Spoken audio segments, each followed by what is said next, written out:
Well, new poll numbers on how Republican and Democratic voters feel about their party's current crop of presidential candidates. On the Republican side, there are already 6 who have officially announced a 2016 bid, and another 5 who have officially launched exploratory committees, with even more saying that they're thinking about running. And Republican voters say they feel pretty good about that. 57% say they have an excellent or good impression of the White House hopefuls. On the Democratic side, there are just 2 declared candidates so far, and only 2 others exploring a run, former Senators Jim Webb and Lincoln Chafee. Former Maryland Governor Martin O'Malley skipped the official exploratory stage, but is expected to announce May 30th. Those options leaving Democrats feeling slightly less optimistic than Republicans, with 54% saying they feel good or excellent about their field of candidates. Well, let's start off with the Republicans first. Rachel Campos-Duffy, are you feeling excited, like the plurality of respondents feel, about this crop of Republican candidates? Well, here's what I think. I think that the Democrats are kind of bored because they have one flavor, Hillary. And I think the Republicans have like 31 flavors. So there's something. Baskin-Robbins. Baskin-Robbins. There's something for everybody. Everyone's excited. I like gold medal ribbon. Right. Yeah.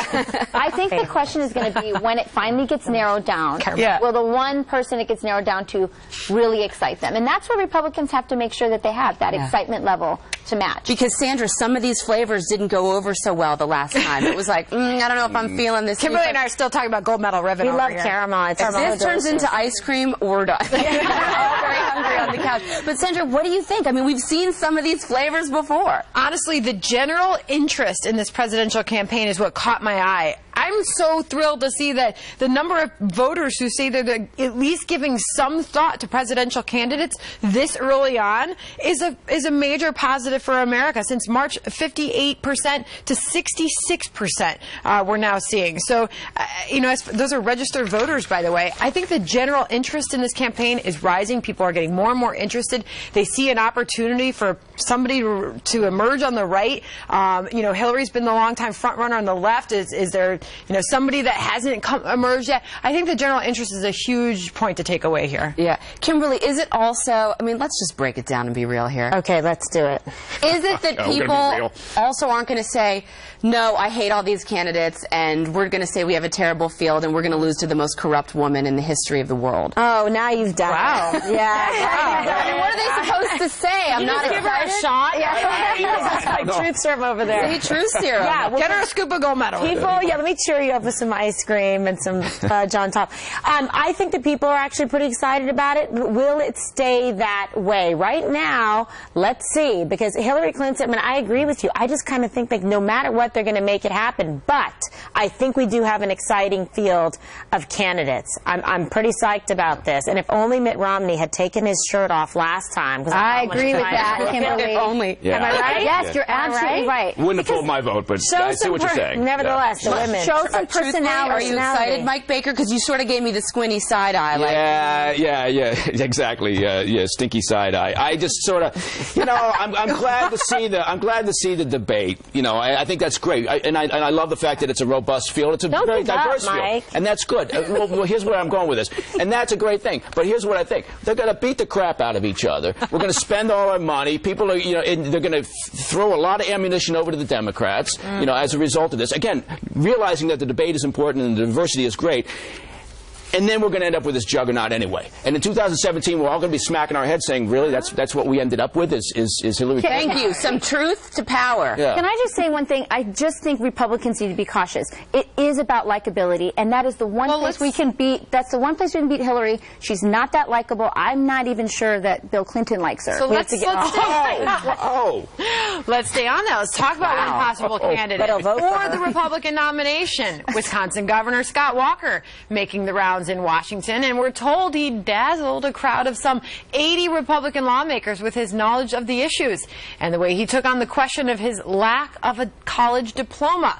Governor Walker, who dropped out of Marquette in his senior year to take a job, reportedly saying he sees not having that kind of, quote, bullet point on his resume as a plus because more than 60% of Americans don't have a college degree.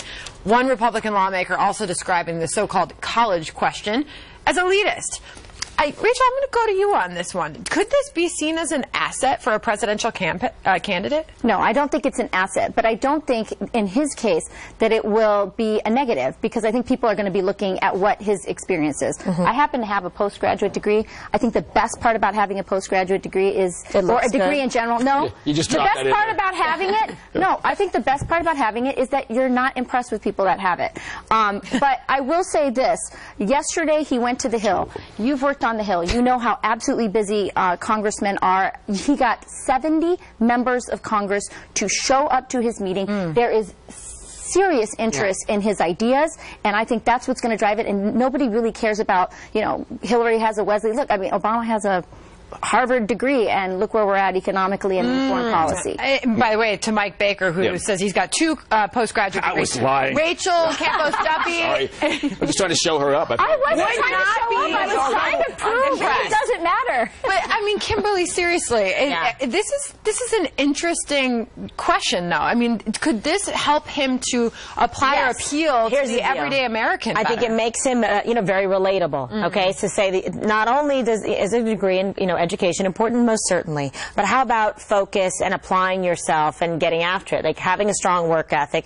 Don't expect things to be handed to you. He had to work very hard to get to where he is. He's an innovator. He's got ideas. He's an exciting candidate. I think he'll be one of the last ones standing in the long run. But I would also like to suggest to him that you can play this both ways, and I would try and do, you know, online, whatever, get some credits, etc., and earn that degree as a positive example that you can do that. Even if you have a job, you can go back and finish and get some of those like last few credits that you need, because that is a good example. I don't know that it's a box you got to tick off in life. Well, I mean, I've known a lot of people with college degrees that I would never want to hang out with in a complete.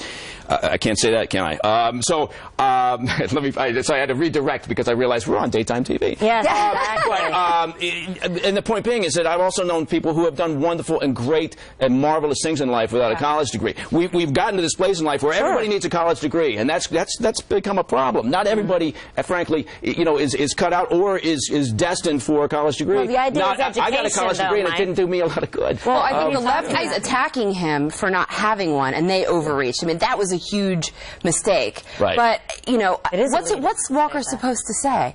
Yes, it's an impediment to me winning the White House. Of course he's not going to say that. He's going to say it's a bonus. I agree with you, Rachel. I don't think that it hurts him. I don't think that not having it, though, is something to brag about. He should maybe take Kimberly's idea and get sponsored by the University of Phoenix. Totally. Take a little online classes. Probably doesn't have the time. But I do think it makes him relatable, and I don't think that he should run away from Rachel, I wonder if this is just maybe he's trying to balance out the appeal that Hillary Clinton's going after the everyday American, but yet she's raking in millions of dollars in speaking fees, she and her husband, every year. And maybe he's trying to say, hey, I know more what it's like to be like you, considering more Americans.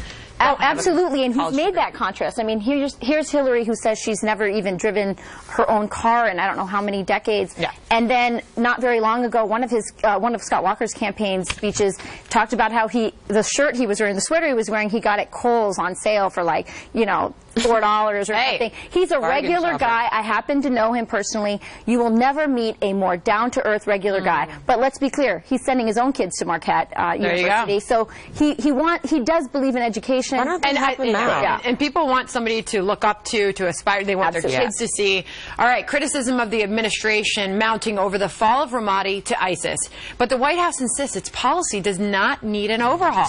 We'll ask our one lucky guy, former CIA covert ops officer Mike Baker, what he thinks next.